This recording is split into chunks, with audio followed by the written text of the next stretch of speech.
Chers participants, bonsoir à vous tous et bienvenue au quatrième cours de la formation d'aujourd'hui sur le nom. Comment peut-on élaborer un logiciel à l'aide de Microsoft Access? Dans ce cours sera une partie pratique et vous apprendrez comment créer une requête de sélection, des jointures, le tri de données, effectuer des recherches et enfin le regroupement de données. Tout cela avec Dr Sakina Boudia, membre du corps professoral de l'Université Mid-Ocean. Accordons maintenant la parole à Dr Sakina. Dr Sakina, la parole est à vous. Vous pouvez commencer votre formation. Merci infiniment, mademoiselle. Donc, bonsoir tout le monde. Bonsoir, chers apprenants et aussi le cadre technique de l'Université de Mid-Ocean. Donc, vous êtes la bienvenue. Alors, on reprend qu'est-ce qu'on a évoqué durant cette formation. Donc, jusqu'à présent, on a vu quoi?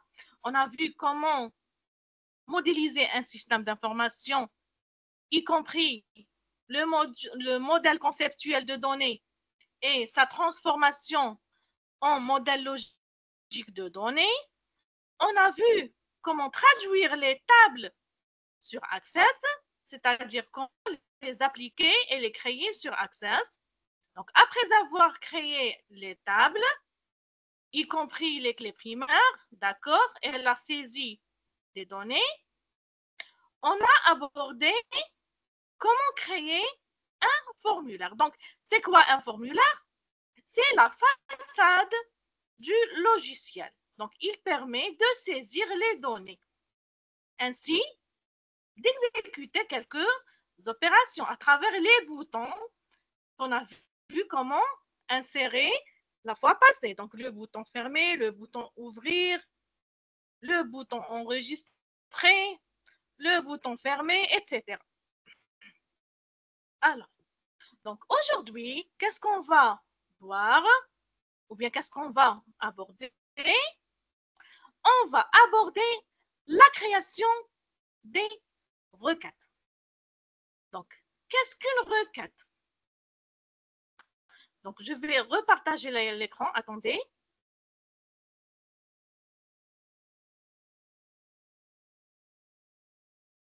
Je vais ouvrir ma base de données existante, renommée hôpital, et je vais repartager la base de données. Docteur, C'est on bon. ne peut pas voir le partage d'écran. C'est bon, je l'ai partagé. Ah, voilà. Normalement, On peut le voir maintenant. vous pouvez la... Très, très bien. Donc, qu'est-ce qu'on a créé jusqu'à présent? On a créé 3 tables. Est-ce que vous regardez les objets Access, le volet à gauche? On a créé 3 tables, table employée, table salle et table service. Et on a créé 3 formulaires. Formulaire employé qui permet de saisir les coordonnées de chaque employé. Formulaire salle qui permet de saisir les coordonnées de chaque salle. Et formulaire service qui permet de saisir les coordonnées de chaque service. On a créé aussi, on a créé un formulaire qu'on a renommé à propos. Donc, le formulaire à propos, c'est la façade de ce logiciel, d'accord?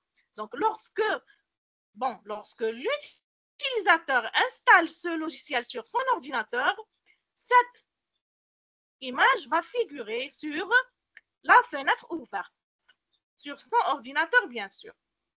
Donc, lorsqu'il clique sur à propos, concernant la barre d'outils et la barre de menu et le volet Office à gauche, ils vont disparaître lors de l'exécution du programme.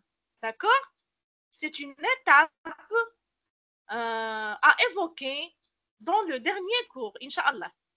On verra comment désactiver la barre d'outils et la barre de menu ainsi que les objets de Microsoft Access à gauche, c'est-à-dire les tables, les formulaires, les requêtes, les états d'impression, etc.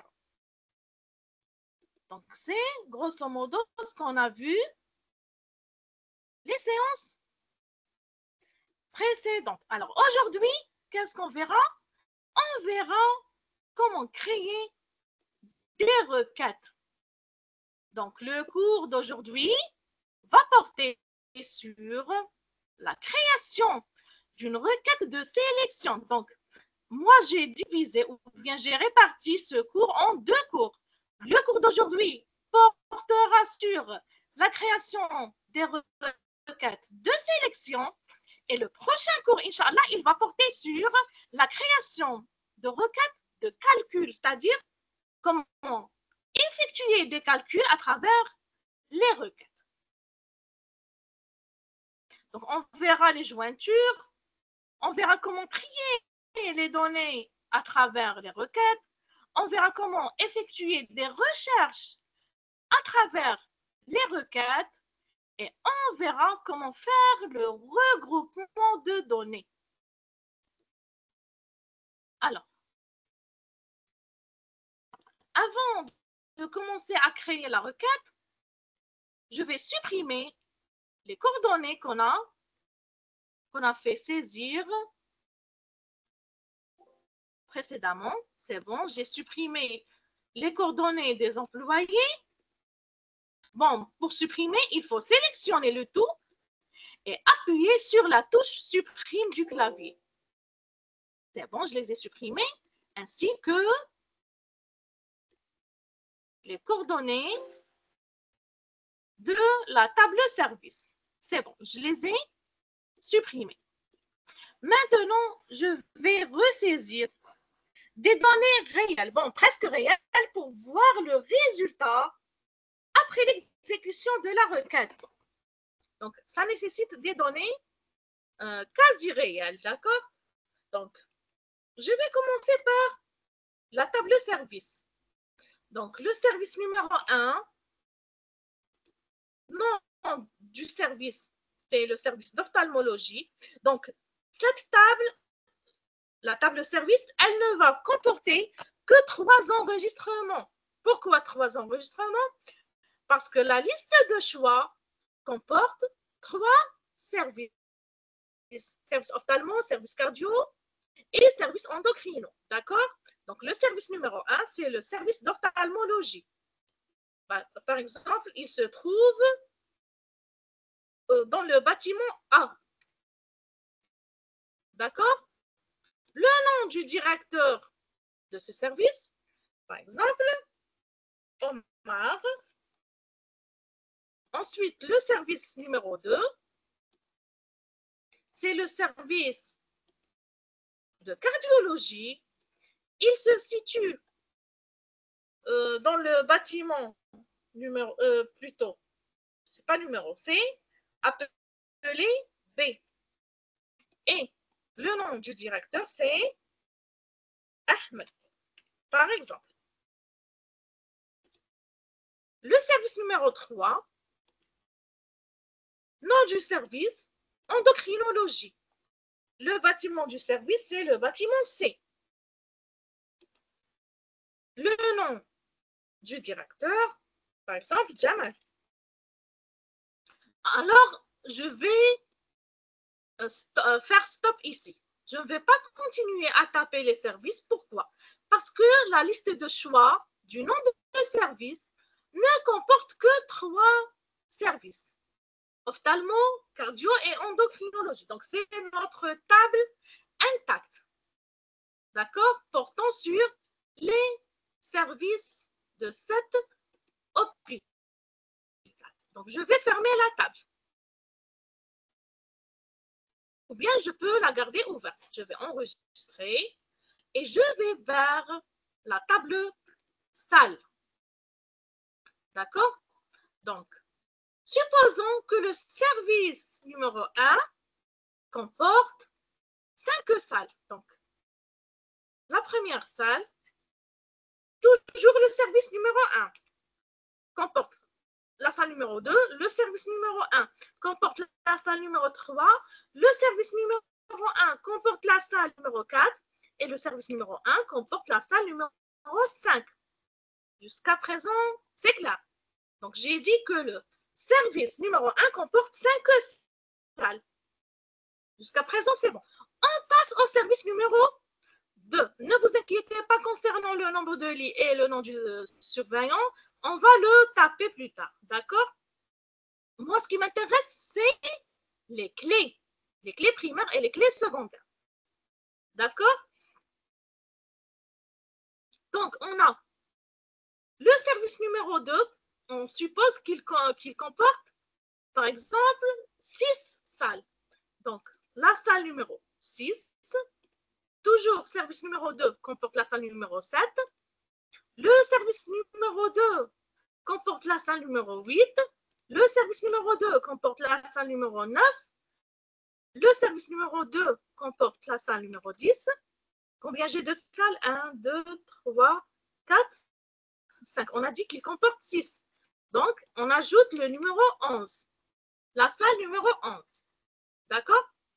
Donc, je vais sélectionner pour que vous puissiez voir.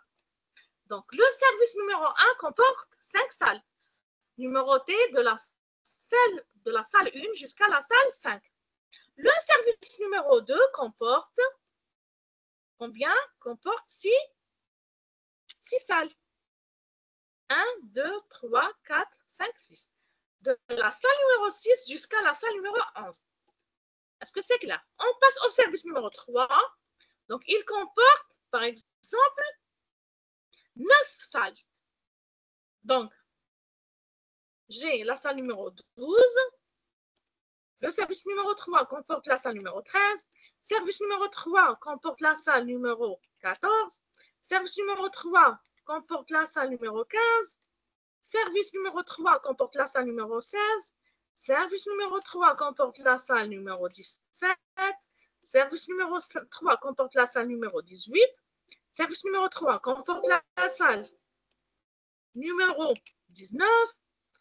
Et service numéro 3 comporte la salle numéro 20. On va compter si c'est 9 salles, comme je l'ai dit. 1, 2, 3, 4, 5, 6, 7, 8, 9. Très bien. Donc, il comporte 9 salles. Maintenant, on passe au nombre de lits. Donc, je vais remplir. Supposons que toutes les salles comportent, par exemple, 8 lits. Donc, je vais écrire le numéro 8. D'accord? Donc, chaque salle comporte 8 lits. Ça veut dire 8 malades, 8 patients. D'accord? 8 lits veut dire 8 patients.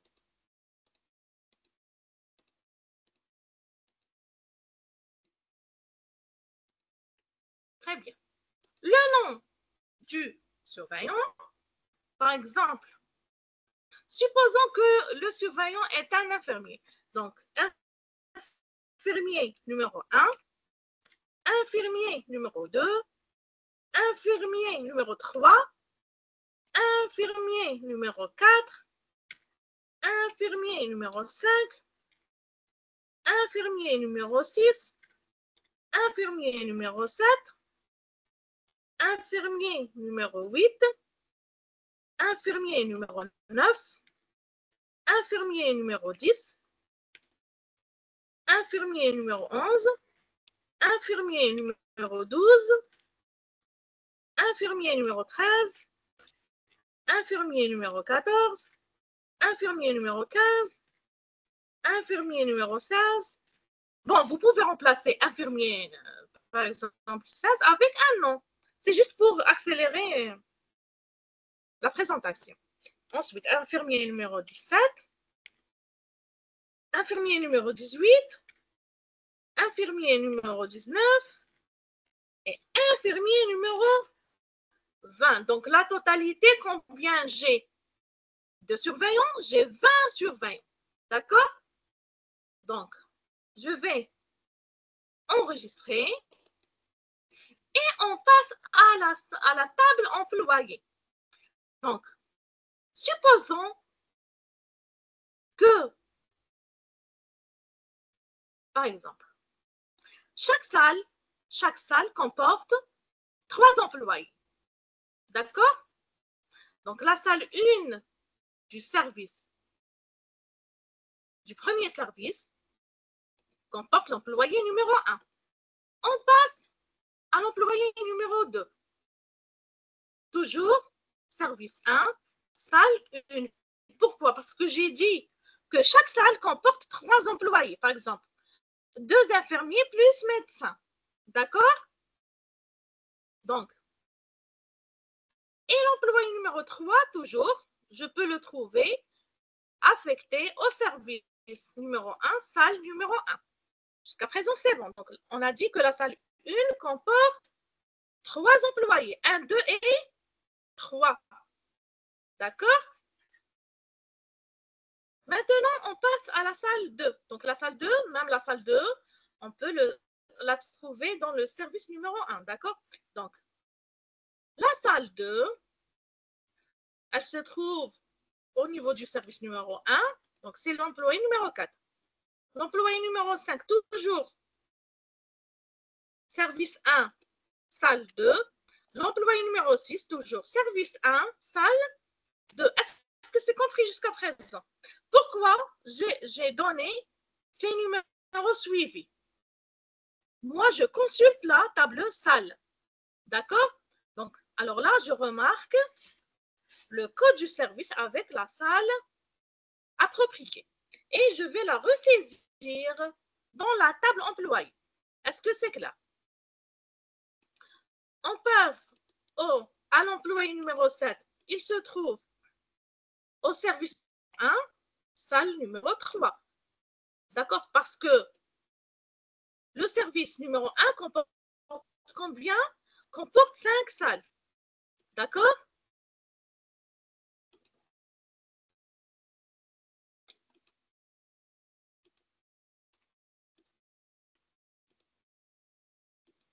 Numéro 3.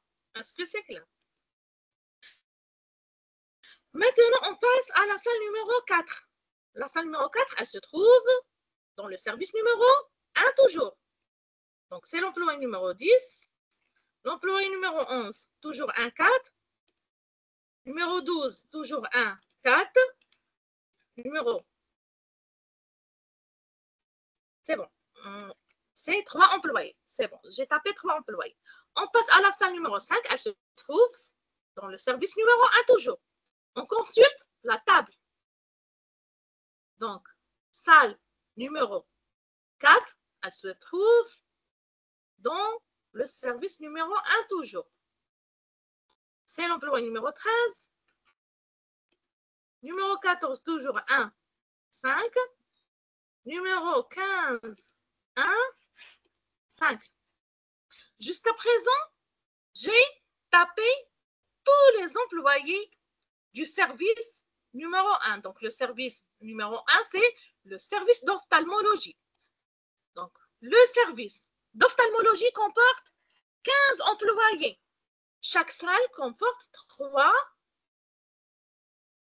employés. Est-ce que c'est clair? J'ai bien réparti les employés du service numéro 1. Regardez verticalement. Donc, code service, toujours 1, ça veut dire le service d'ophtalmologie. On passe maintenant à la salle numéro 6. Donc, elle se trouve dans le service numéro 2. C'est l'employé numéro 16. L'employé numéro 17, toujours 2, 10. L'employé numéro 18, c'est toujours 2, 6. Est-ce que c'est clair? L'employé numéro 19, toujours se trouve dans la salle, le service 2, la salle 6. L'employé, j'ai tapé plus de 3 employés. Alors là, numéro 19, c'est la salle 7. D'accord? Numéro 20, toujours 2, 7. Numéro 21, 2, 7. Qu'est-ce que ça veut dire? Ça veut dire que l'employé numéro 21, il est affecté au service numéro 2, ça veut dire le service de cardiologie, d'accord? Notamment la salle 7. Donc, la salle 7, où se trouve? Elle se trouve dans le service numéro 2. Est-ce que c'est clair? Donc, je vais continuer, mais attendez, je vais fermer cette fenêtre.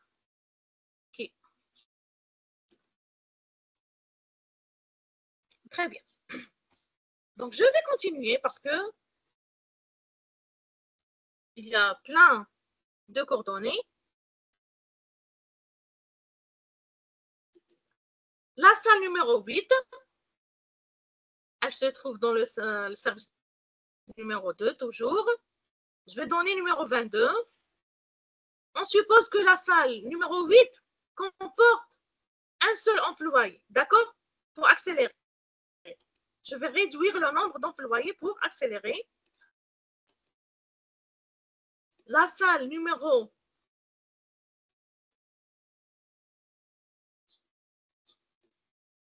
9, elle se trouve dans le service numéro 2. Est-ce que c'est vrai? Oui, la salle numéro 9, c'est un service numéro 2. Très bien. 10. La salle numéro 10, elle se trouve dans le service numéro 2.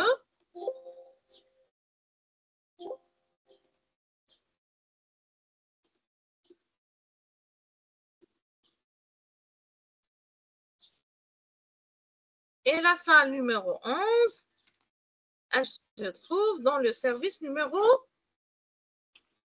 2. Jusqu'à présent, on a tapé combien? 25 employés. D'accord? Je continue. Je vais vers la salle 12. Donc, la salle 12 se trouve dans le service numéro 3. Donc, service 3, la salle 12, c'est l'employé 26. D'accord? L'employé 27, c'est la salle 13, le service 3. L'employé 28, c'est le service 3, la salle 14. Est-ce que c'est vrai? Je regarde. Donc, 14, la salle 3. Très bien. Donc, le reste, c'est le service 3. Très bien. Donc, 29, service 3, salle 15. On a combien de salles? On a 20 salles. Oui, je vais m'arrêter dans la salle 20. Donc, 30, 3, 16, 31, 3, 17, 32, 3,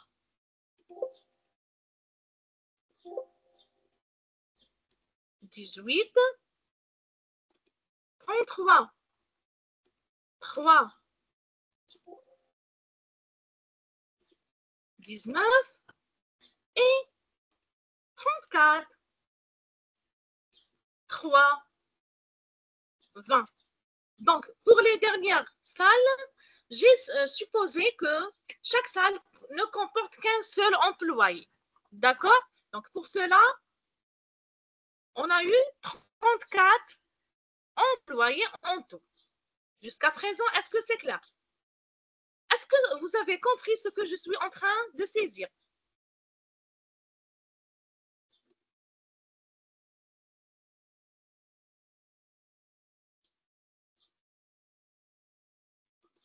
Très bien, on continue. Donc, je vais donner un nom pour chaque employé. Pour chaque employé, je vais donner un nom. Par exemple, l'employé AA, l'employé BB, l'employé CC,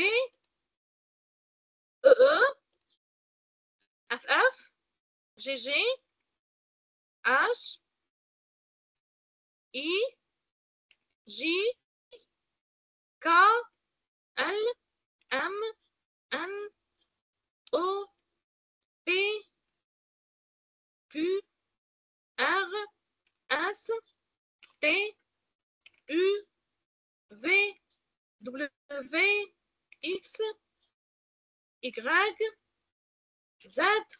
Il me reste un employé. Comment je vais le nommer? Par exemple, AQ. Je l'ai nommé AQ, d'accord? Le prénom. J'ai commencé à partir de l'employé numéro 9. Donc, il me reste 8 employés. Je vais les renommer. UF, KG par exemple, OL, MP, NB, DS, QX et WS. Par exemple, ce sont des noms. Est-ce que c'est clair jusqu'à présent? Donc, on continue.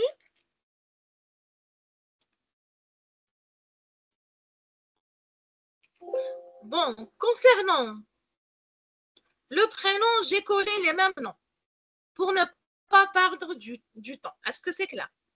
J'ai gardé le même nom pour, bien concernant le prénom, UF, KG, KG, LOL, etc. Vous pouvez donner des noms réels, d'accord? L'adresse, donc concernant l'adresse, par exemple, France, Algérie, par exemple, Tunisie,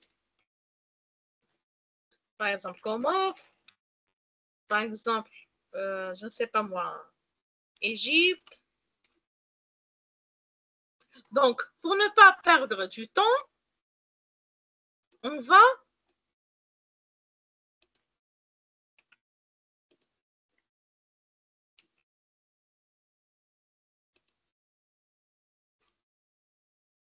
toujours, je vais répéter.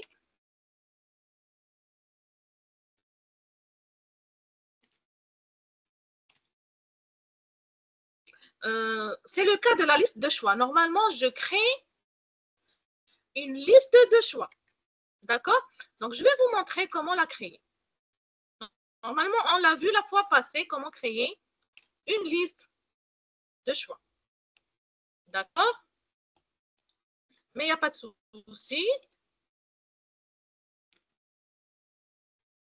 Je vais vers la table employé. Je vais fermer celle-ci et je vais créer une liste de choix pour gagner du temps. C'est l'adresse. Donc, assistant liste de choix. Suivant.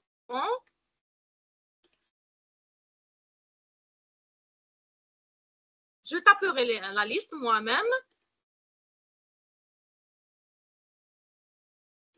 Terminé. Donc, liste de choix et je vais écrire le contenu ici. Donc, on a France, par exemple. Je vais écrire en minuscule.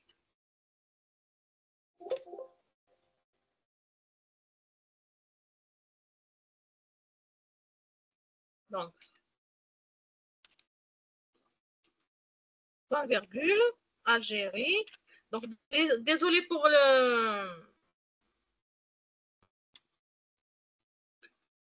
Algérie, par exemple, Tunisie. Et Égypte.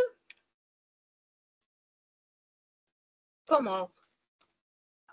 Par exemple, ce sont les composantes de ma liste de choix. Je vais enregistrer la table. Oui, enregistrer. Et je vais réouvrir la table. Est-ce que vous voyez la liste de choix? Donc, lorsque je clique ici, les pays que j'ai tapés vont apparaître. Par exemple, ici, j'ai la France, la Tunisie, par exemple. Et je vais choisir au hasard. C'est juste pour remplir les cases. Il faut faire vite. Donc, comme ça, je vais faire vite.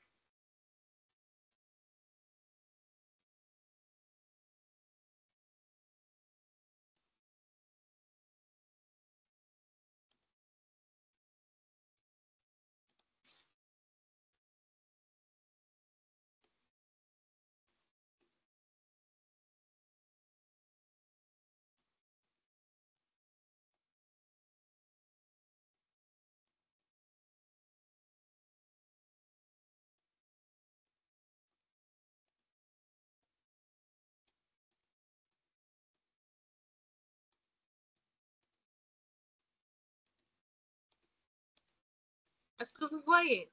Cette option facilite la saisie. Elle s'appelle assistant liste de choix. On a vu cette option dans le cours de la création des tables. C'est bon. Maintenant, tout est prêt. J'ai saisi toutes les données concernant la table employée. Maintenant, je vais vérifier. La table de service, c'est bon, elle est prête. La table de salle, elle est prête. Et la table employée, elle est prête. Donc, je vais fermer mes tables. Et maintenant, on va rentrer dans la création des tables. Donc, je vais vers le bouton créer. Regardez bien, le bouton créer. Ensuite, je vais vers requêtes. Bon, premièrement, qu'est-ce que vous devez savoir à propos des requêtes? Il faut savoir que les requêtes fonctionnent à l'aide du langage de programmation qui s'appelle SQL. Je ne sais pas si vous avez étudié le langage de programmation SQL, mais ça concerne la création des requêtes. Et notamment, ça concerne la sélection de données selon des critères bien précis. Pardon? Donc, je vais aller vers bouton créer, ensuite vers bouton création de requêtes. Est-ce que vous voyez la fenêtre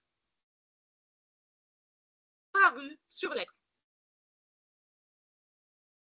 Donc, elle comporte les 3 tables. La table employée, la table salle et la table service.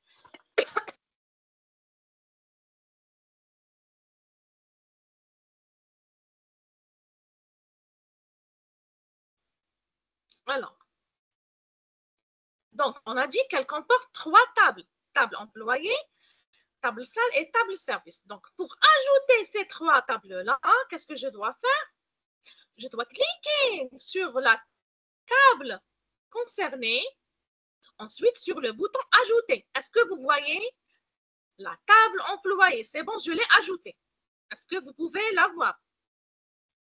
Ensuite, pour créer ou bien pour ajouter la deuxième table qui s'appelle salle, je sélectionne la table salle. Ensuite, je clique sur le bouton ajouter. C'est bon. J'ai ajouté la table salle. Et pour ajouter la table de service, je sélectionne la table service et je clique sur ajouter.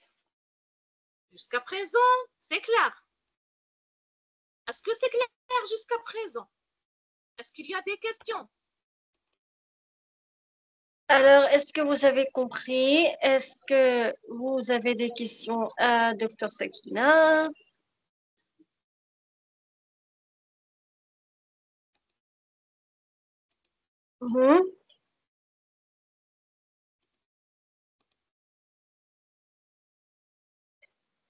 Est-ce que vous avez des questions? Est-ce que vous avez des questions? Est-ce que c'est clair?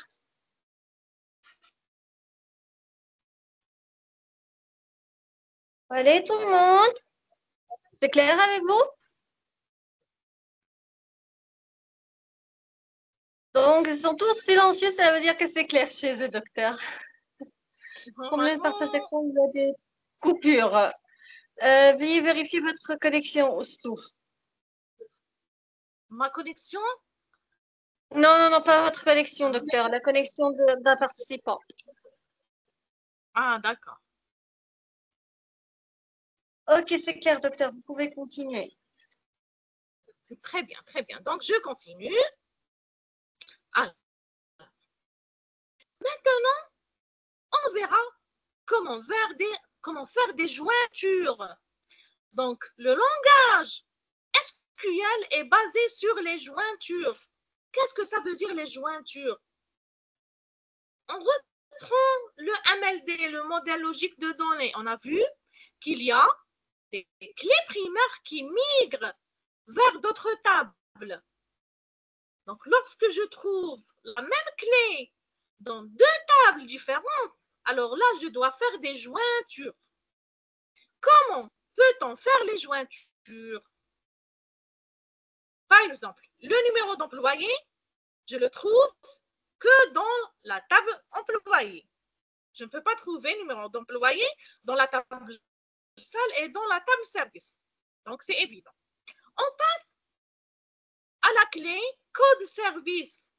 Code service, je peux le trouver dans les trois tables, employé, salle et service. Je vais faire, ou bien je vais mettre la première jointure entre la table employé et la table salle. Donc, je clique sur le code service. Est-ce que vous voyez, il est sélectionné maintenant. Et je vais le glisser vers la table salle. Je vais le relier avec la clé code service. Elles se ressemblent, d'accord? Lorsque vous voyez le symbole plus, vous levez la main de la souris. Est-ce que vous voyez la jointure, ce trait qui relie entre la table employée et la table salle, notamment entre les deux clés code service, dans les deux tables. Est-ce que vous voyez la première jointure? Je crois que c'est clair. On passe maintenant à la deuxième jointure. Est-ce que vous remarquez que le numéro de salle, c'est une clé qui se trouve dans la table employée et se trouve aussi dans la table salle? Donc, je vais mettre une jointure. Je vais sélectionner le numéro de salle. Je vais glisser vers la table salle, notamment numéro de salle. On fait la jointure entre les propriétés ou bien les attributs qui se ressemblent, notamment les clés. Est-ce que vous voyez la deuxième jointure? Est-ce que vous voyez le deuxième trait? C'est la deuxième jointure. D'accord? C'est la relation entre la table employée et la table salle. Il ne faut pas oublier de faire une jointure avec la table service aussi. Je vais déplacer la table service pour la rapprocher. Est-ce que vous voyez comment déplacer? Je vais mettre la souris sur l'entité ou bien sur la table et je vais la déplacer. Maintenant, je vais lâcher. Je lâche la table. Et je vais éloigner un peu la table salle. Est-ce que vous voyez le trait se dilate? Est-ce que vous voyez comment le trait, lorsque je déplace la table, j'ai dilaté le trait. Est-ce que vous voyez? On passe à la table service. Elle comporte une seule clé. C'est la clé code service. On remarque que code service se trouve dans la table employée et se trouve aussi dans la table salle. Donc, je vais faire deux jointures. On commence par la table employée. Donc, code service, je vais le glisser vers la table service, notamment la clé code service. Je lâche. Est-ce que vous pouvez voir? La même chose, code service se trouve aussi dans la table salle. Donc, je vais glisser code service vers la table salle, notamment la clé code service. Est-ce que c'est clair jusqu'à présent? Donc, est-ce que vous voyez les traits? Donc, ces traits-là, ce sont des jointures. Donc, je peux déplacer les tables, je peux dilater le trait pour améliorer la façade de la requête. Est-ce que vous voyez? Jusqu'à présent, c'est clair, je crois. Donc, est-ce qu'on continue? Est-ce que c'est clair? Je crois que c'est clair parce que personne n'a posé une question. Est-ce que tout le monde a compris? Est-ce que tout le monde a compris? Est-ce que tout le monde a compris? Oui, tout le monde a compris, c'est clair, docteur. Très, très bien. On continue. Alors, donc, on a dit que la requête permet de sélectionner des données bien précises. Je reviens à la table employé.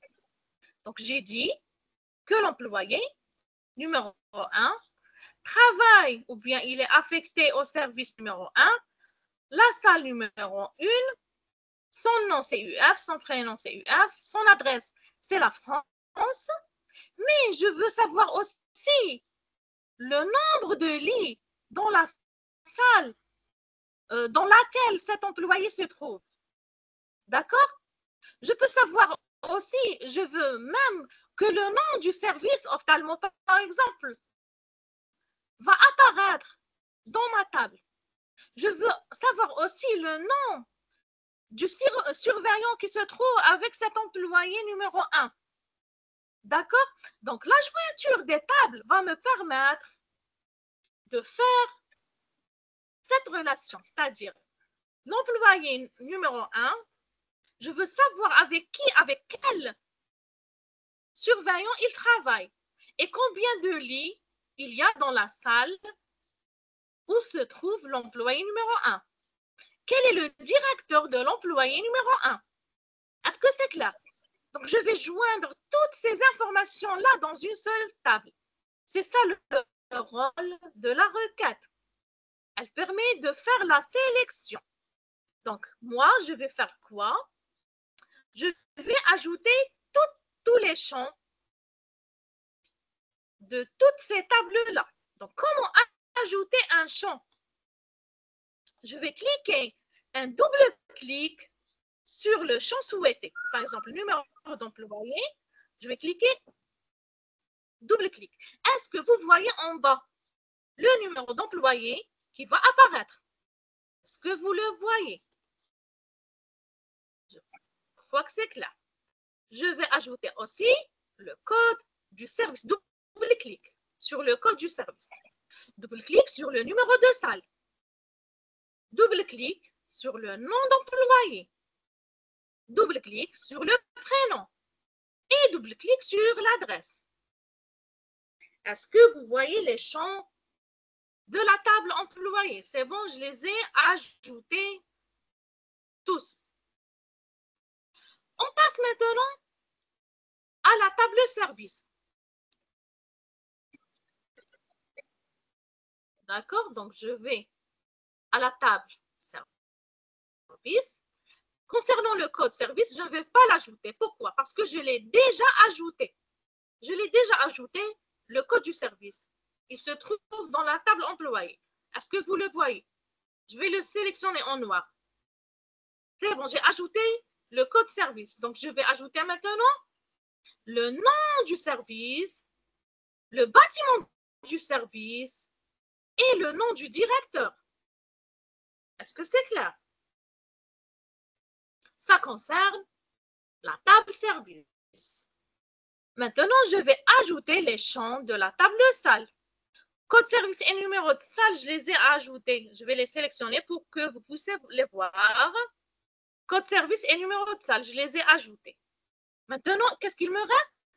Il me reste le nombre de lits. Double clic. Et il me reste le nom du surveillant. Donc, double clic. Maintenant, combien j'ai de champs? Donc, les champs sont des variables. 1, 2, 3, 4, 5, 6, 7, 8, 9, 10, 11, 11. Donc, j'ai 11 champs. Donc, la table que je vais créer maintenant, elle comporte 11 champs.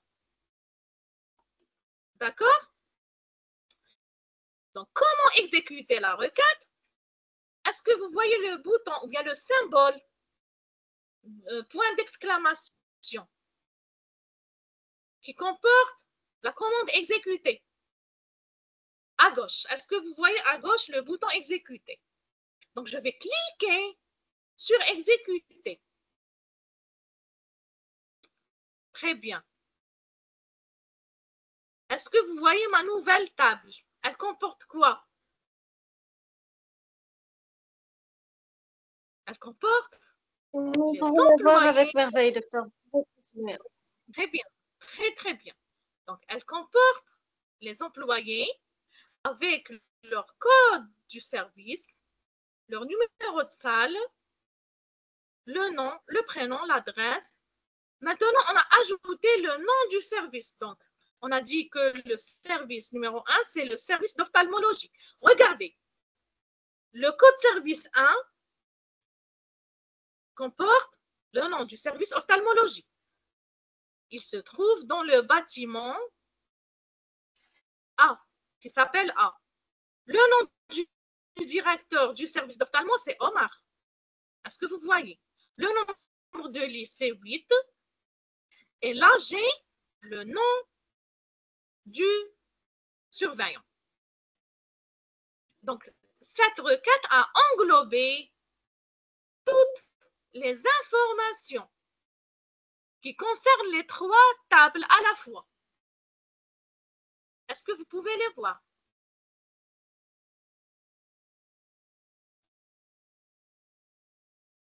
Donc, voilà. Oui, nous pouvons les voir avec merveille, docteur. Très, très bien. Très, très bien. Donc, je vais enregistrer la requête. Je clique sur le bouton fermer. Donc, voulez-vous enregistrer les modifications apportées à la structure requête 1? Oui, je veux l'enregistrer et je vais l'appeler requête 1. Vous pouvez changer le nom, vous pouvez renommer. OK. Donc, voilà requête 1. Elle comporte toutes les informations. Alors, il y a un truc. Regardez le numéro d'employé. Regardez verticalement. Numéro 2, ensuite numéro 3, ensuite numéro 1. Il y a un désordre. Est-ce que vous voyez?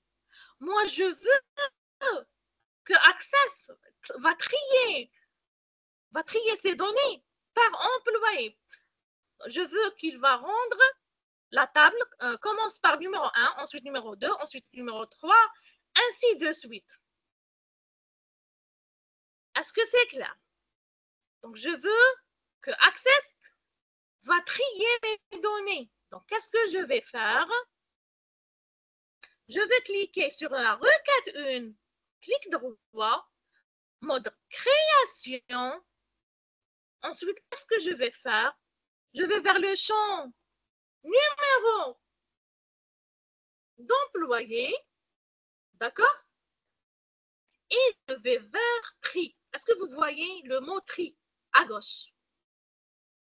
Je clique sur ce triangle et je vais choisir le mode tri croissant.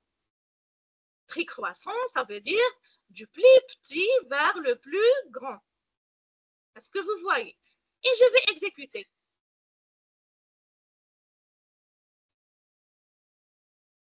D'accord?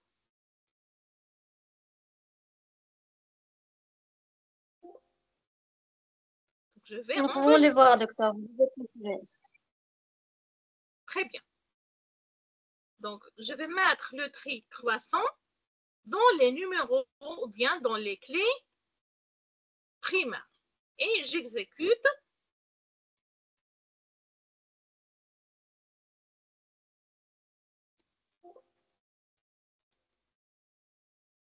Donc, ça, comment on fait le tri? Mode création. Maintenant, je veux quoi? Je veux regrouper les données. Comment regrouper? Ça veut dire l'employé numéro 1, je vais regrouper, par exemple, ses coordonnées. L'employé numéro 2, je vais regrouper ses données, etc. Ainsi de suite. Donc, je vais faire quoi? Je vais cliquer ici et je vais faire quoi? Je vais cliquer sur le symbole total. Le symbole sigma. Est-ce que vous voyez le symbole sigma en haut? Est-ce que vous pouvez le voir? Donc, lorsque je clique sur le symbole sigma, en bas, on peut lire Toto. Est-ce que vous voyez Toto? Donc, le regroupement va apparaître.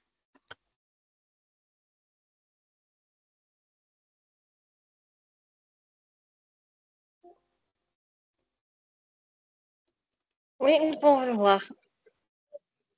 Très bien.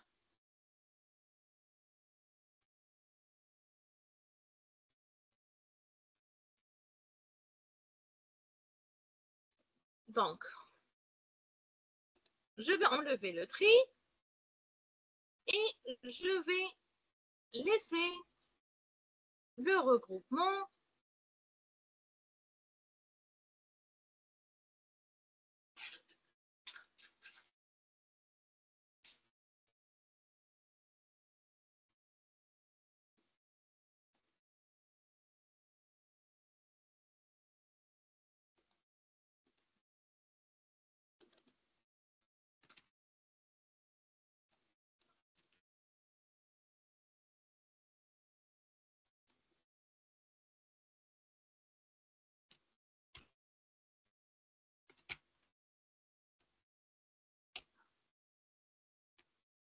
Moi, j'ai enlevé le masque de saisie.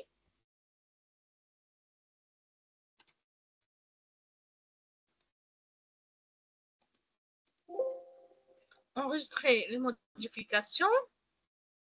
Requête, mode création, tri croissant par employé.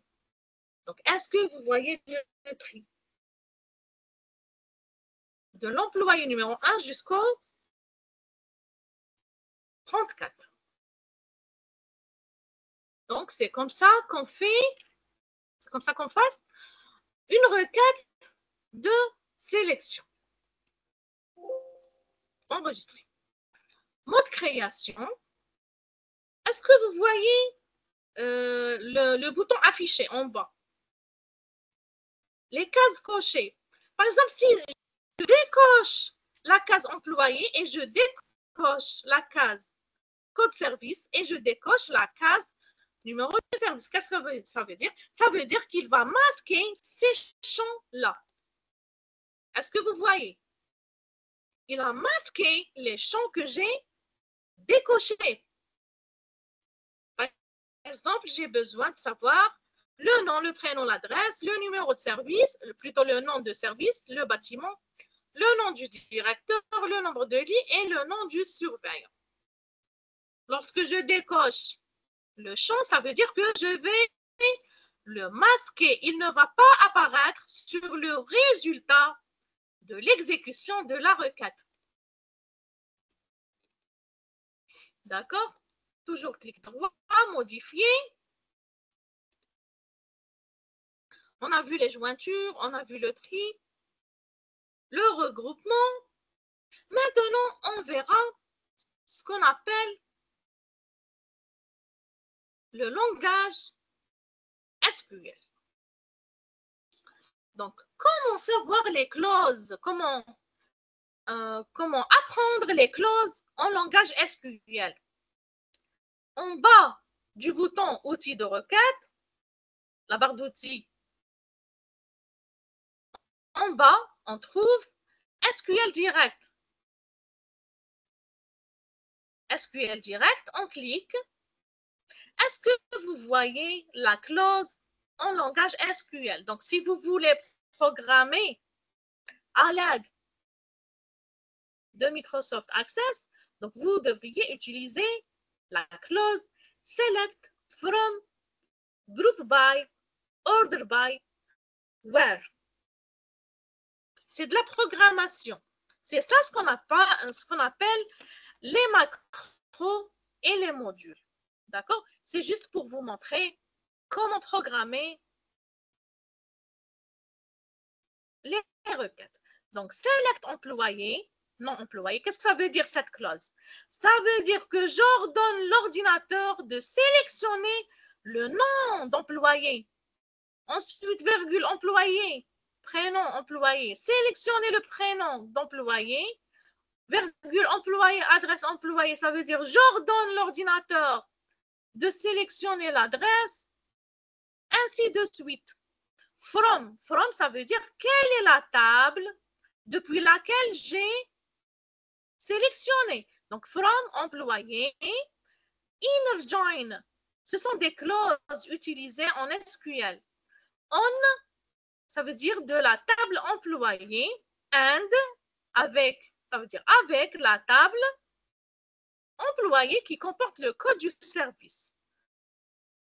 Group by, ça veut dire regrouper les données, regrouper par numéro d'employé, regrouper par code service, ainsi de suite. Order by, ça veut dire trier. Donc, ce sont des clauses en anglais, c'est le langage SQL. Ça permet de programmer les requêtes. Mais l'avantage, c'est qu'à l'aide de Access, vous pouvez créer des requêtes sans les programmer. C'est juste pour savoir l'unité code source. Donc, en informatique, le côté programmation, on l'appelle l'unité code source. Ça comporte les clauses SQL qui permet de créer et de gérer les requêtes. Donc, je ne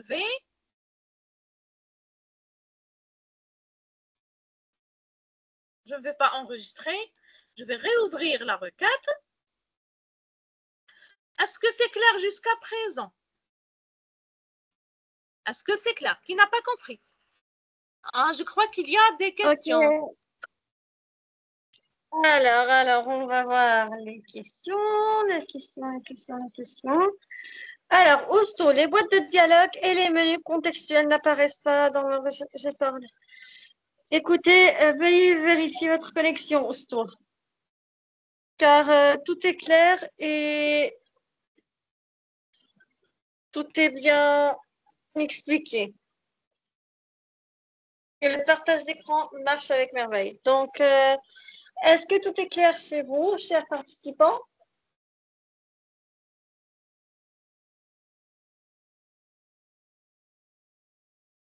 Est-ce que tout est clair? Voilà. Le silence veut dire oui. Très bien, donc on continue. Alors, on reprend. Maintenant, on va passer à comment effectuer des recherches. Par exemple, moi, je veux le numéro d'employé, numéro 1. Donc, je vais écrire à côté de la case critère. Est-ce que vous voyez la case critère? L'intersection entre la ligne critère et le champ numéro d'employé, je vais écrire, par exemple, l'employé numéro 26. Est-ce que vous voyez? L'employé numéro 26. Ça veut dire que j'ordonne l'ordinateur de sélectionner l'enregistrement numéro 26. Je vais exécuter la tâche. Donc, est-ce que vous voyez? Il a effectué une recherche et il m'a envoyé l'enregistrement numéro 26. Ça veut dire l'employé numéro 26. Donc, il travaille dans le service numéro 3, la salle numéro 12. Son nom, c'est SS, prénom SS. Il est des Comores. Son service, c'est service endocrinologie. Bâtiment, il se trouve dans le bâtiment C. Le nom de son directeur, c'est Jamal. Le nombre de lits dans cette salle, c'est 8 lits. Et le nom du surveillant, c'est infirmier numéro 12. Est-ce que c'est clair concernant cette requête? C'est la requête recherche. Elle permet de chercher des enregistrements. Par exemple, je veux maintenant l'enregistrement ou bien les employés qui travaillent dans le service numéro 3. Est-ce que vous voyez? Donc, je vais écrire le numéro 3 dans la case qui représente l'intersection entre code service et critères. Est-ce que vous voyez? Donc, moi, j'ordonne l'ordinateur de me donner tous les employés qui se trouvent dans le service numéro 3. Je vais exécuter la requête et on va voir qu'est-ce qu'elle va nous donner. Alors, voilà. Combien j'ai d'employés? 1, 2, 3, 4, 5, 6, 7, 8, 9.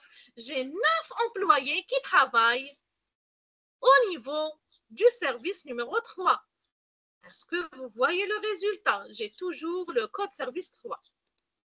Parce que moi, j'ai donné un ordre à l'ordinateur de me donner les employés qui travaillent au niveau du service numéro 3. Est-ce que c'est clair jusqu'à présent? Je crois que c'est clair. Est-ce que tout le monde a compris?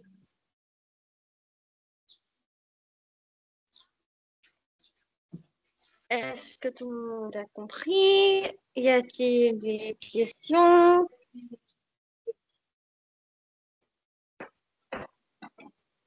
Y a-t-il des questions? C'est clair pour tout le monde? Ben, il faut répondre quand même.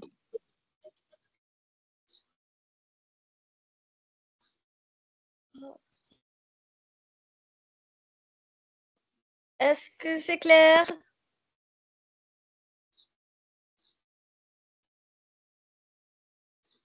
Mhm.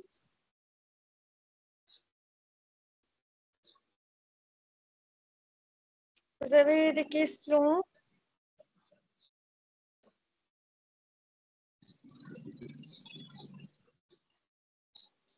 Ok, c'est clair. Le reste des participants?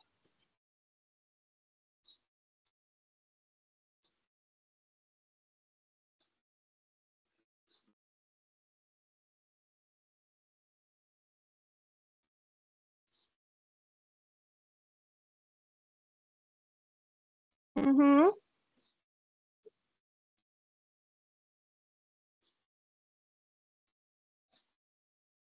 Ok, je pense que c'est clair à tout le monde, docteur. Vous pouvez continuer.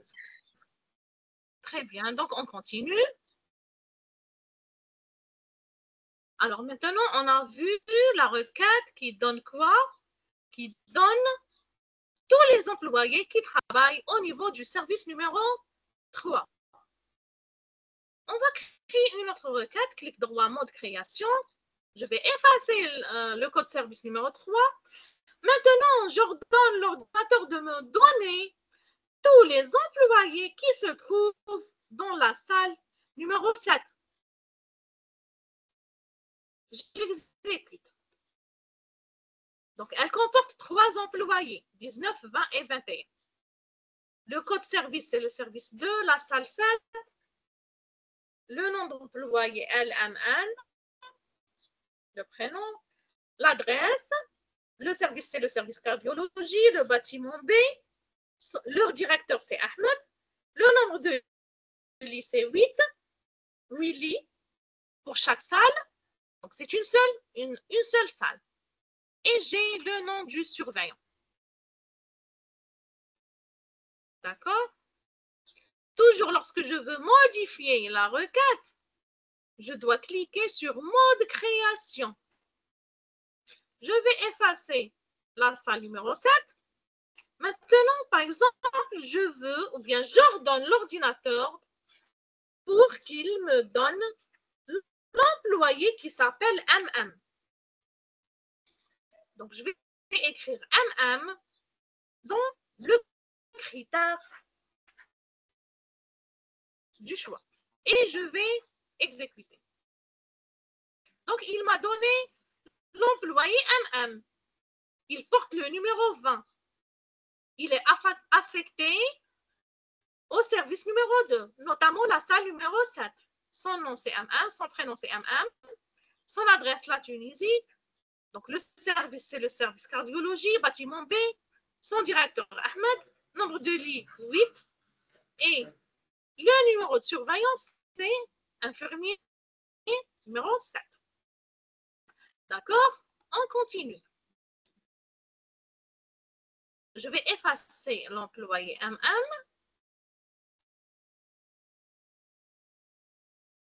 Par exemple, je veux l'adresse. Par exemple, je veux tous les employés qui habitent en Algérie.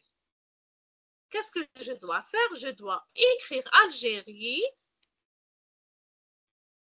dans la case du critère. Et je vais exécuter. Donc, j'ai combien d'employés algériens?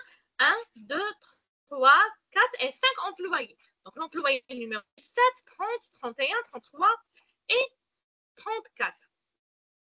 Donc, chacun d'entre eux est affecté à un service bien précis. Le premier, il est affecté au service cardiologie, les autres au service endocrinologie. Est-ce que c'est clair? Donc, on continue. Clic droit. Je vais effacer le critère pays ou bien adresse. Le nom du service. Par exemple, je veux connaître tous les employés affectés au service, par exemple, cardiologie. Donc, je vais écrire cardio ici. Est-ce que vous voyez? Donc, je vais exécuter. Donc, j'ai tous les employés qui travaillent au niveau du service cardiologie. Combien j'ai d'employés? 1, 2, 3, 4, 5, 6, 7, 8, 9, 10. Donc, j'ai 10 employés qui travaillent au niveau du service cardiologie. D'accord? Je vais vous montrer une autre requête. Clic droit, mode création. Je vais effacer cardiologie. Par exemple, on passe au bâtiment du service. Je veux tous les employés qui se trouvent dans le bâtiment B. Donc, je vais écrire la lettre B ici. Et je vais exécuter. Donc, voilà, les employés qui se trouvent dans le bâtiment B. Donc, 1, 2, 3, 4, 5, 6, 7, 8, 9, 10. Donc, j'ai 10 employés qui se trouvent au sein du bâtiment B. Bon, je l'ai sélectionné le bâtiment B pour que vous puissiez voir que la lettre B se trouve dans toutes les cases. D'accord? Clic droit, modifier la requête. Je vais effacer la lettre B, ça veut dire bâtiment B. Le nom du directeur. Si je me rappelle, il y a un directeur qui s'appelle Omar. Donc, je vais écrire Omar. Et je vais exécuter. Qu'est-ce que ça veut dire? Ça veut dire que j'ordonne l'ordinateur de me donner tous les employés sous la tutelle de ce directeur. Exécuter. Alors, les voilà, j'ai 15 employés qui travaillent sous la tutelle du directeur Omar. Est-ce que vous voyez? 15 employés. On continue. Mode création. Je vais effacer Omar. Nombre de lits, normalement, c'est 8 lits pour tous les employés, pour toutes les salles, mais je vais l'exécuter. Donc, ça va me donner tous les employés, d'accord? Parce que le tout porte le numéro ou bien le nombre 8 concernant les lits. Je vais l'effacer. Et maintenant, le nom du surveillant, par exemple, je veux que l'ordinateur me donne tous les employés qui travaillent avec le surveillant. Je l'ai renommé infirmier. Infirmier, par exemple, 2. L'infirmier numéro 2. Donc, j'ai 3 employés qui travaillent avec le surveillant infirmier numéro 2. Donc, le tout se trouve dans le service d'ophtalmologie. Est-ce que c'est clair jusqu'à présent? Pour continuer, j'aimerais bien savoir votre feedback. Est-ce que le cours précédent est disponible? Il sera. C'est bon. Donc, on continue. Je vais effacer l'infirmier numéro 2. Maintenant, je veux que l'ordinateur me donne les employés avec 2 critères de choix pour mieux comprendre. Par exemple, je veux l'employé numéro 1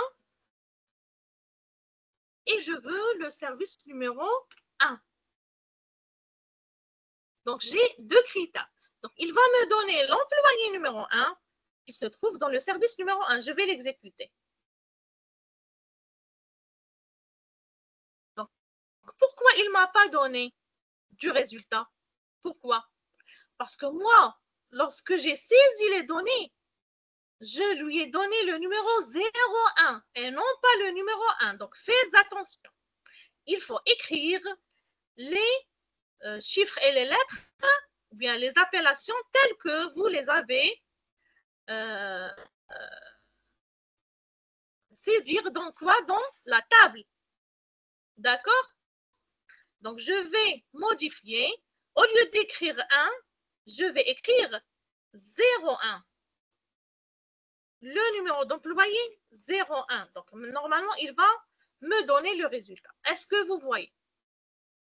Donc, il faut écrire la même écriture qui se trouve dans la table.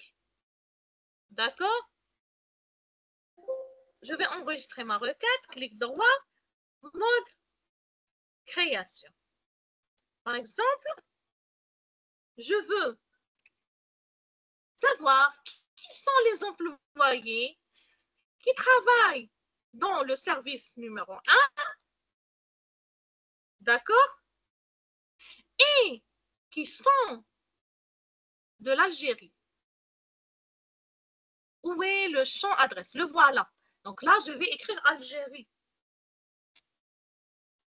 Donc, alors là, j'ordonne l'ordinateur de me donner tous les employés qui travaillent au niveau du service numéro 1 et qui sont notamment, ou bien qui viennent de l'Algérie. Exécuter. Il n'y a personne. Il n'y a personne. Je vais essayer avec d'autres pays. Par exemple, Tunisie. Tunisie.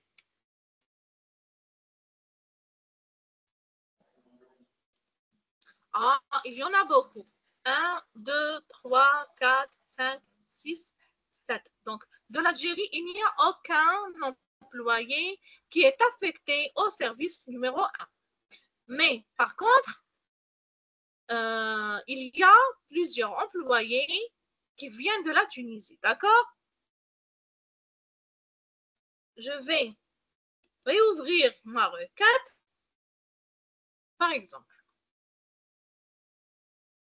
je vais effacer le code service numéro 1 parce que je veux tous les employés qui viennent de l'Algérie. D'accord?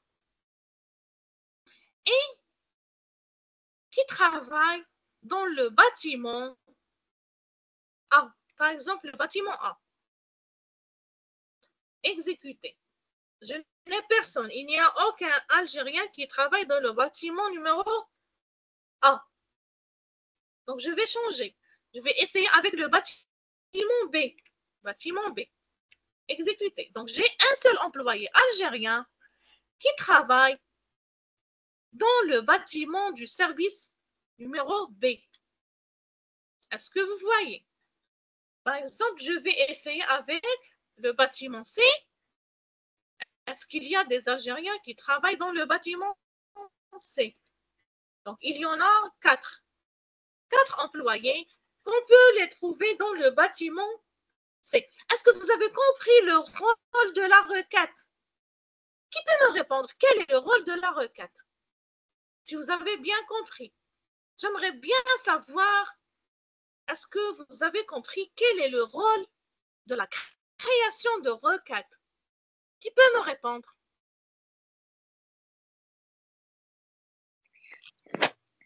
Donc, pour ceux qui veulent répondre à la question de Dr Sakina, veuillez s'il vous plaît soit lever la main, soit l'écrire sur le chat.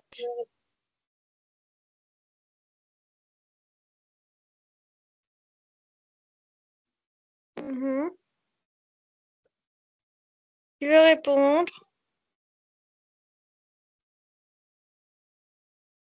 Sélection de la recherche, Ousto. Très bien, très bien. Donc, la requête me permet de sélectionner les données selon des critères bien précis.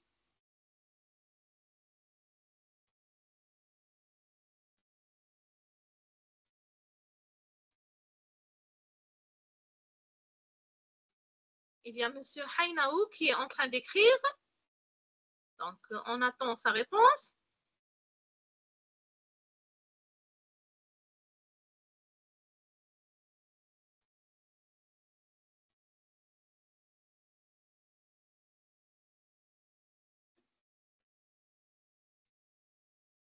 Rechercher et afficher des informations ou données rapidement. Très, très bien. Donc, au lieu de perdre du temps et chercher moi-même, j'ordonne l'ordinateur pour qu'il cherche lui-même. D'accord? Très, très bien, Monsieur Hainaou. Donc, vous avez bien compris le cours. On continue. On continue. Qu'est-ce qu'on n'a pas vu encore?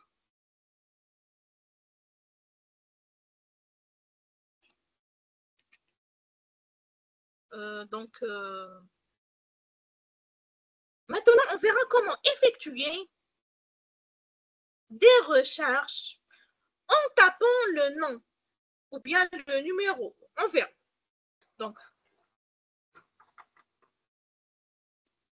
par exemple, je veux afficher les employés ou bien l'employé numéro 1 ou bien l'employé numéro 10. Donc, je vais vers la ligne qui comporte le mot où. Est-ce que vous voyez où? En bas. En bas, sous le numéro 1, je vais écrire le numéro 10. Ça veut dire que j'ordonne l'ordinateur de m'afficher, bien de me trouver l'employé numéro 1 ou bien l'employé numéro 10. On verra qu'est-ce qu'il va afficher comme résultat.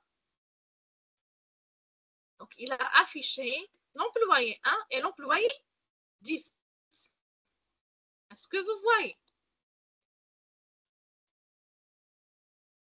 On va effacer ces critères-là. Par exemple, je veux, par exemple, qu'il m'affiche l'employé DD ou bien l'employé GG. Moi, je l'ai nommé comme ça. D'accord? Soit l'employé DD, soit l'employé GG. Je fais la recherche par nom. Donc, on verra qu'est-ce qu'il va afficher. Donc, il m'a donné l'employé GG. Donc, qui dit où? Dit qu'il va choisir soit le premier critère, soit le deuxième critère. Ensuite, on continue. Je vais effacer ces critères. Par exemple, je veux les employés qui viennent de l'Égypte, par exemple, ou bien les employés qui viennent, par exemple, de la France. On verra qu'est-ce qu'il va afficher. Alors, Regardez l'adresse, le champ adresse. Qu'est-ce qu'il comporte? Il comporte que deux pays, soit la France, soit l'Égypte. Est-ce que vous voyez? Donc, ce sont tous les employés qui viennent de la France ou bien de l'Égypte. Est-ce que c'est clair? On continue. Je vais effacer ces critères. Par exemple, je veux les employés qui se trouvent dans le bâtiment A ou bien le bâtiment B. On verra qu'est-ce qu'il va me donner. Donc, dans la colonne bâtiment, il m'a donné deux appellations, A et B. D'accord? Donc, ce sont les employés qui travaillent au niveau de ce bâtiment-là. Ensuite, mode création toujours. Par exemple, je veux les employés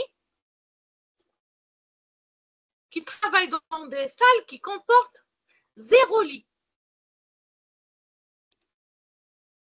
On verra, est-ce qu'il va les afficher? Donc, il n'a rien affiché. Pourquoi? Pourquoi? Parce que le nombre de lits est égal à 8 dans toutes les salles. C'est pour ça qu'il n'a rien affiché. D'accord? Ensuite, mode création. Je vais effacer. Par exemple,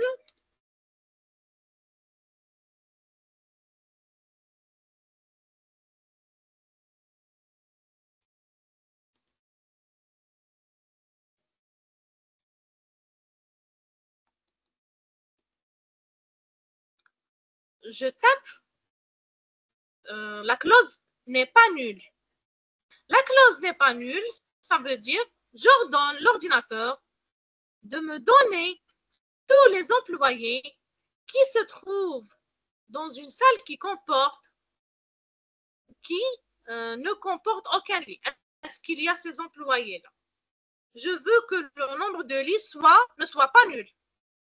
Donc, il va m'afficher tous les employés.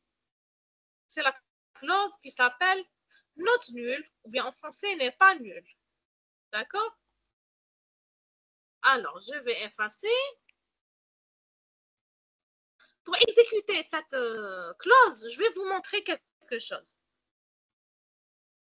Donc, j'ai dit que le nombre de lits n'est pas nul. Par exemple,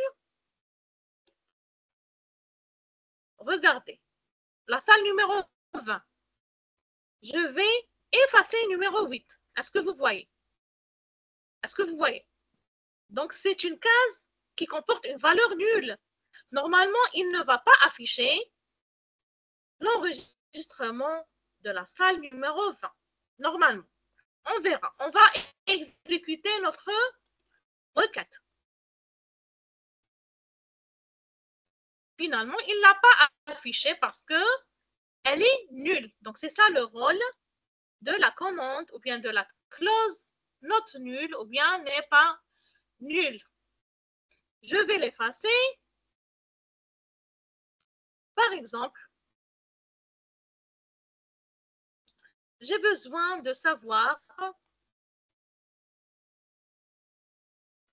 par exemple le nom d'employé. Je veux savoir est-ce qu'il existe un employé qui s'appelle SS. Donc, alors là, regardez bien, je vais utiliser les accolades. Je clique sur le clavier sur Alt-GR, la touche Alt-GR plus la touche de l'accolade. Est-ce que vous voyez? Ensuite, je vais fermer l'accolade. Est-ce que vous voyez? Donc, vous allez voir qu'est-ce qu'il va afficher. Je clique sur exécuter. Alors, moi, je vais chercher par nom. Donc, une petite fenêtre va apparaître. elle me dit entrer une valeur de paramètre. Donc, moi, je dois taper un nom d'employé. Par exemple, l'employé SS. Je vais taper SS. Et je vois est-ce qu'il existe dans ma base de données. OK? Donc, voilà, il m'a affiché l'employé SS. Il existe. D'accord? Par exemple, je veux l'employé SS qui vient, par exemple, de la France. Donc là, je vais taper le pays aussi. Je vais taper le pays. Donc, je mets deux accolades et j'exécute. Donc, je vais écrire SS, l'employé SS, OK? Donc, il n'y a plus un employé qui s'appelle SS qui habite en Égypte. D'accord? Donc, ça permet de faire la recherche. Par exemple, je veux chercher par exemple, par nom du directeur. Donc, je vais mettre les accolades, je vais la fermer, j'exécute. Je vais écrire quoi? Écrire le nom du directeur, par exemple, Omar. OK? Donc, voilà tous les employés qui travaillent sous la tutelle du directeur Omar. D'accord? Donc, tout cela va me permettre d'établir des états d'impression. Donc, les états d'impression, on va aller voir la séance prochaine. Non, après la séance prochaine, on verra les états d'impression.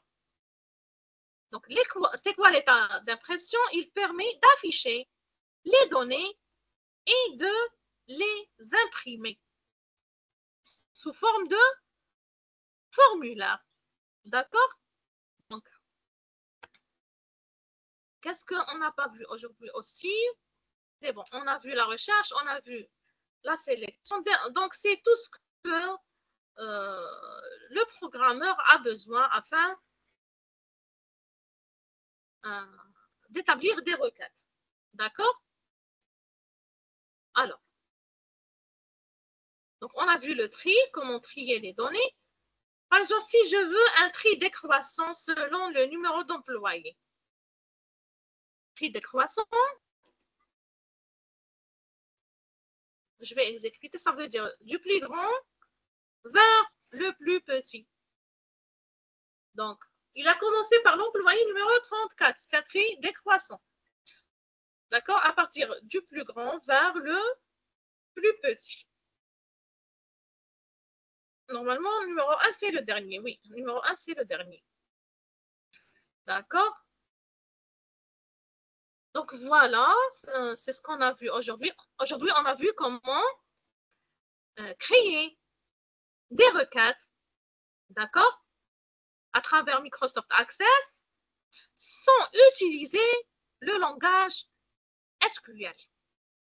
Mais je vous recommande le langage SQL parce qu'il est riche. D'accord? Vous aurez besoin d'apprendre les clauses qui permettent de sélectionner ainsi que de chercher les données. Donc, c'est très important dans la programmation. Donc, voilà, c'est tout pour aujourd'hui. J'espère que tout le monde a compris. La séance prochaine, on verra comment créer une requête de calcul. Ça veut dire comment calculer, par exemple, le salaire de chaque employé. Donc, on va ajouter des champs à la table employé. Donc, je vais vers la table employé et je vais faire quoi? Je vais ajouter champ salaire. Donc, le salaire va comporter quoi? Supposons que c'est un travail par horaire, par exemple. Il travaille, par exemple, 6 heures.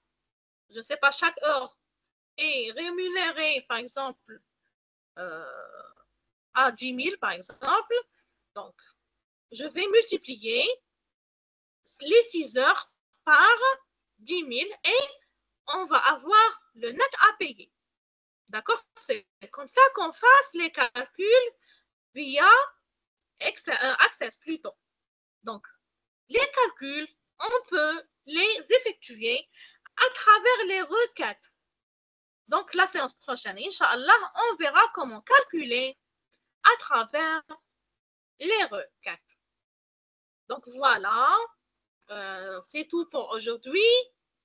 J'espère que tout le monde a compris comment créer des requêtes. Et donc, vous pouvez poser vos questions. Si vous avez des questions à poser, n'hésitez pas. Je suis à votre disposition. Donc, il nous reste plusieurs critères sur la même colonne avec la jonction et, avec la jonction ou A, avec plusieurs que de valeurs. Bien sûr, on peut mettre plusieurs critères. D'accord? Moi, je vous ai donné l'exemple de 2 critères. Mais vous pouvez utiliser 3 critères ou bien 4 critères. D'accord? C'est à vous selon les besoins de l'entreprise. Selon votre étude de cas. Est-ce que vous avez besoin, par exemple, de savoir les employés qui travaillent au sein de la salle 1, par exemple, et qui portent le nom S, par exemple, et qui viennent de l'Algérie, par exemple. Donc, j'utilise plusieurs critères. Est-ce que c'est clair? Mademoiselle Oustouh ou bien Monsieur Oustouh, est-ce que c'est compris?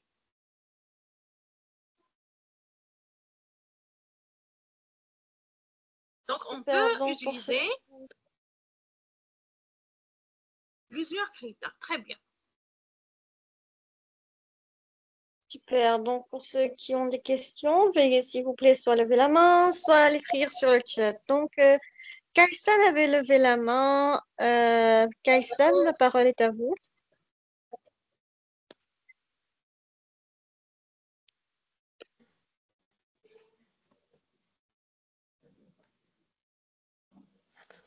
Bonjour, j'espère que vous allez bien. Là, ma question est que comment je peux faire pour, dans ma requête, afin d'avoir les nombres de tels bâtiments ou bien les nombres de telles euh, salles ou services. C'est-à-dire avoir tout simplement les nombres des personnes qui s'y trouvent, ou bien les nombres des salles, ou bien les nombres des employés, ou bien les nombres des services. C'est ma question. Très bien, très bien. Donc, vous avez posé la question de la séance prochaine. Je vous ai dit que la séance prochaine, Inch'Allah, on verra comment calculer. Donc, c'est la fonction compte. On doit utiliser la fonction compte. Elle permet de compter le nombre de salles, ou bien le nombre d'employés, ou bien le nombre des bâtiments. On utilise la fonction compte. Mais on verra ça la séance prochaine, Inch'Allah. Moi, j'ai réparti ce cours qui comporte sur les requêtes. Je l'ai réparti en 2 séances. La séance de la sélection, les requêtes de sélection, et les requêtes de calcul, on va les voir la semaine prochaine. Inch'Allah. D'accord, monsieur Kessan?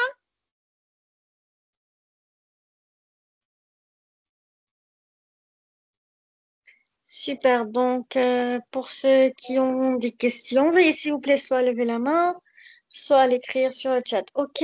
Oussour a dit la même colonne, s'il vous plaît. Je ne sais pas ce qu'elle voudrait dire. La même colonne. Oui, dans la même colonne, bien sûr. Parce que le critère, bon, concernant la clause ou, elle se met dans la même colonne. Mais s'il y a plusieurs critères, on peut les mettre dans des colonnes différentes. D'accord? Je vais vous montrer sur Access. Attendez. Donc, requête 1. Par exemple, je veux le numéro de salle 1 ou bien la salle 2. Dans la même colonne, je mets 2 critères, mais je dois distinguer, d'accord, entre la salle 1 et la salle 2. Donc, il va afficher soit la salle 1, soit la salle 2, soit les deux. Et par exemple, si je veux le nom d'employé SS, je vais écrire SS ici et il va me donner le résultat. Est-ce que c'est clair? Je vais exécuter. Concernant Monsieur Kessan, je vais vous montrer. C'est pour la séance prochaine, mais il n'y a pas de souci. Je vais vous montrer. Par exemple, le nombre de lits. Donc, je vais cliquer sur regroupement et je vais choisir la clause ou bien la commande compte. Est-ce que vous voyez la commande compte? Alors là, lorsque j'exécute, il va afficher le nombre de lits. Donc, on verra ça la semaine prochaine, Inch'Allah, Monsieur Kessan. D'accord? Je crois que Monsieur Kessan a une question, a une autre question. Oui, nous allons le voir. Non, il n'a pas de question. Il dit oui. Donc, passons à... Ah, il a levé la main. Il a levé la main, oui, je comprends. Donc, Kaysan, nous allons revenir vers vous.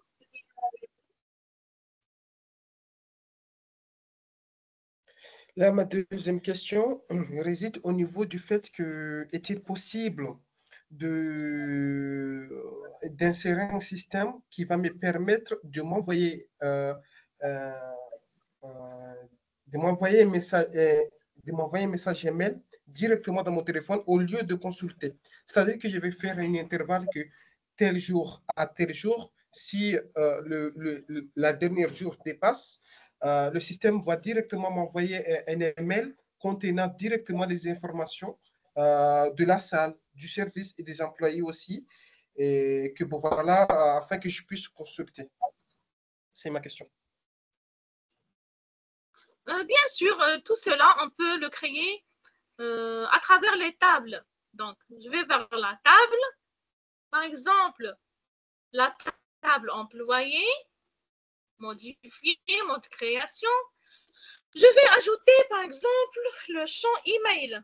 Email. Est-ce que vous voyez? Donc, et je vais faire quoi? Je vais choisir, bien, je vais déclarer ma variable comme texte. Et je vais vers la liste de choix ou bien le masque de saisie. Donc, dans le masque de saisie, je vais cliquer sur ces 3 points. La table doit être enregistrée tout d'abord. Oui, je vais l'enregistrer. Donc, cette boîte de dialogue, elle me permet de sélectionner. Sélectionner quoi? Par exemple, l'email. Vous voulez une date bien précise, d'accord. Donc, je vais sélectionner l'intervalle de la date. Par exemple, celle-là, je veux qu'elle commence, par exemple, à une certaine date. Ensuite, je clique sur suivant. D'accord? Donc, c'est ça le format de la date abrégée. C'est ça le masque de saisie de la date que j'ai choisi. Ensuite, je mets suivant. Ensuite, terminé. D'accord? Donc, lorsque je tape la date, donc il va ordonner l'ordinateur de sélectionner les emails selon la date que j'ai bien précise. Par exemple, je vais préciser la valeur par défaut de cette date. Je vais arrêter jusqu'au 27-2024. D'accord? C'est ça la valeur par défaut. Donc, lorsqu'il arrive à cette date, il va ordonner l'ordinateur à m'envoyer des emails en respectant cet intervalle. D'accord? Est-ce que c'est clair? À travers les tables, on peut créer tout. On peut tout créer. Il faut juste utiliser les informations que vous avez acquises lors de la création de la table. Je crois qu'il y a Oustouh aussi. qui veut poser une question? Oui, nous allons tous les voir. Ne vous inquiétez pas, docteur. Donc, j'espère que vous avez compris et vous avez reçu la réponse, Cassina. Donc, Oustou, la parole est à vous.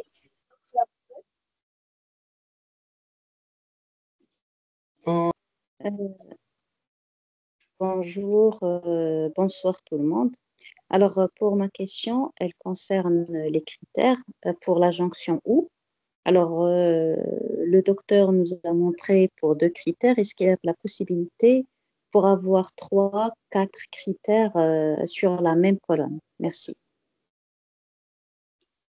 Oui, il y a d'autres méthodes afin d'insérer la clause ou plusieurs fois. C'est à travers quoi? À travers le langage SQL. Alors là, je vais ajouter la clause ou. Donc en anglais, on dit or. D'accord? Donc or, je veux qu'il sélectionne le numéro d'employé, par exemple. Je vais ajouter le critère, par exemple, numéro d'employé, numéro 2, par exemple.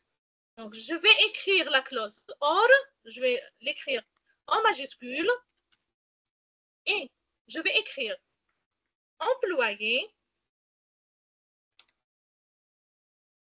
point, code service, ou bien code salle, et je vais fermer la collade. D'accord? Égale quoi? Égale,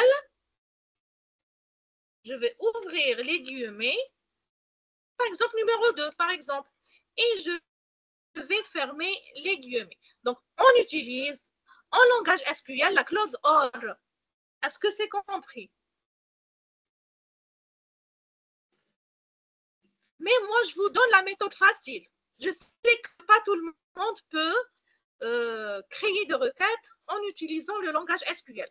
Pour cela, je vous donne la méthode directe et facile. Est-ce que c'est clair, mademoiselle Oustouh?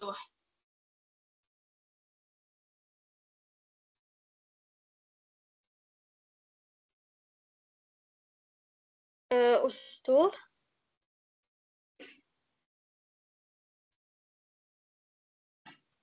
Oui, merci. Donc, Je vous en prie. Donc, oui, c'est à travers la super. programmation.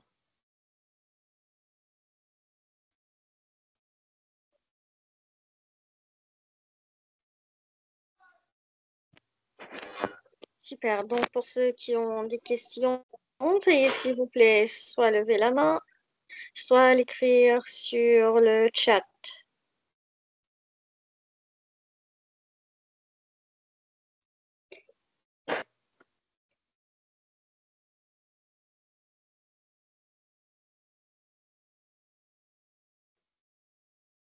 Je pense que nous n'avons plus de questions.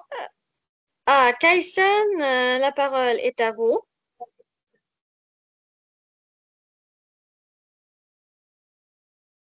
Kaysen.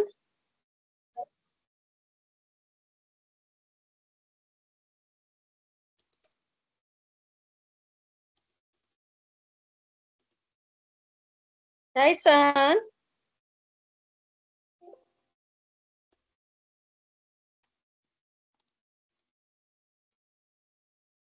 Kaysen, est-ce que vous pouvez nous recevoir?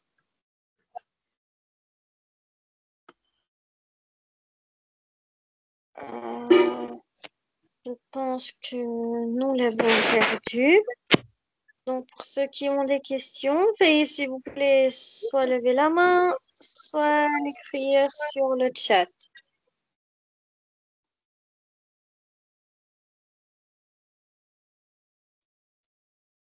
Je pense que nous avons répondu à la plupart des questions à la fin de ce 4e cours d'aujourd'hui, docteur.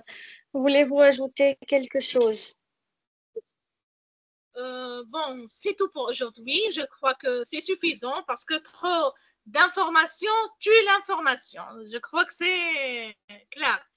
On verra comment calculer à travers ou bien via les requêtes la semaine prochaine, Inch'Allah. Et moi, je vous donne toujours la méthode directe et facile. Je ne veux pas utiliser le côté programmation parce que c'est vaste, surtout le SQL. Pour cela, on utilise l'assistant SQL qui permet de sélectionner et de calculer les données dans notre base de données. Donc, on se reverra la semaine prochaine, Inch'Allah. Je vous remercie et je vous souhaite une merveilleuse fin de soirée pour tout le monde. Au revoir. Merci infiniment à vous, docteur, pour tous vos efforts. Merci aux participants pour avoir participé au 4e cours de la formation d'aujourd'hui. Attention, attention, attention. Nous n'avons pas encore terminé notre formation. Veuillez, s'il vous plaît, suivre les dernières actualités et nous verrons la semaine prochaine, le lundi, à 21h selon l'heure locale de l'Arabie Saoudite. Donc, Kaysan, nous allons prendre pour la dernière fois, réessayer avec Kaysan. Kaysan, la parole est à vous.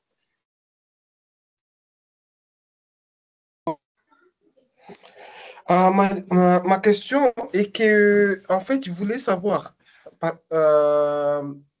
concernant la dernière question que j'ai posée, je voulais savoir par rapport au message, à l'email que je vais intégrer, et aussi comment je vais faire pour intégrer le message que je vais recevoir après, ou aussi le document que je vais recevoir après.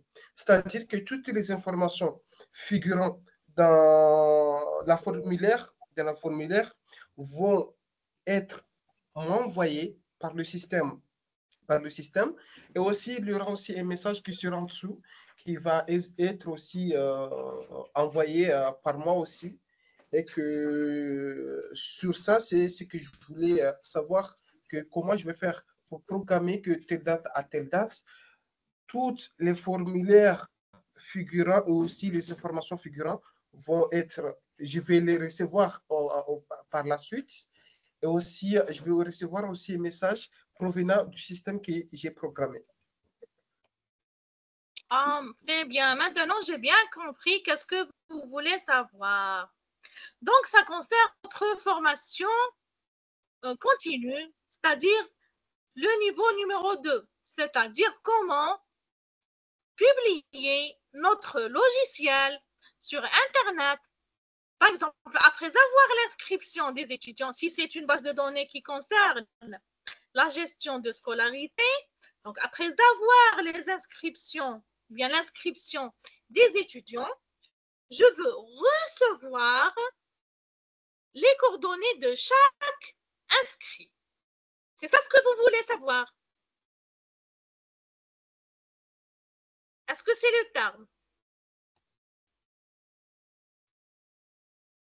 Oui, docteur, c'est le cas. Oui, très bien. C'est le terme. Très bien. Donc, c'est le terme. Donc, pour cela, on verra la continuité de notre formation dans le niveau numéro 2. Ça concerne la publication du logiciel sur Internet. Lorsque je le publie sur Internet, tout le monde peut s'inscrire dans ma base de données et moi, je vais recevoir les coordonnées de chaque inscrit. D'accord? Ça, c'est pour le deuxième niveau. Donc, c'est un travail dur. Donc, il faut assister pour mieux comprendre. Exactement, très bien. Donc, vous avez bien reçu. Très bien. Donc, on verra la réponse de votre question pratique, le deuxième niveau, Inch'Allah. Donc, ne ratez pas.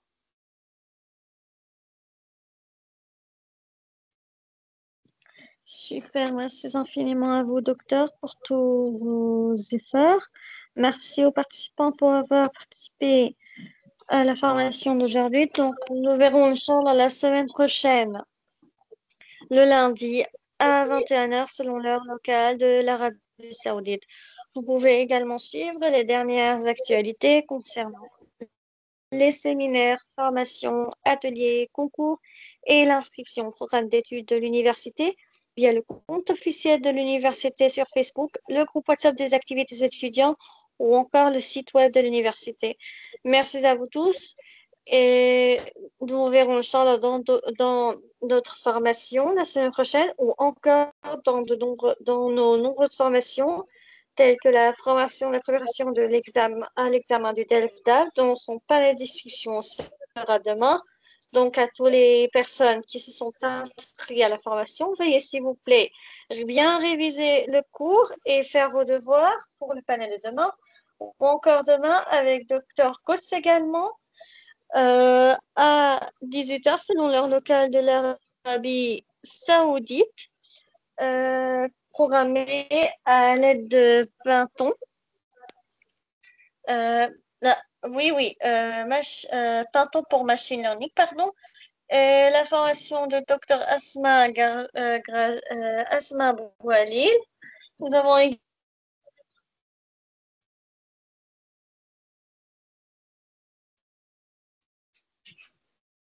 Nous avons également nos 2 formations ce mercredi, apprentissage de la langue anglaise et également la formation du Dr. Iqbal et également la formation du marketing digital. Merci à vous tous, restez connectés et nous vous verrons dans nos prochaines activités étudiantes. Au revoir. Nous vous souhaitons une excellente soirée. Au revoir.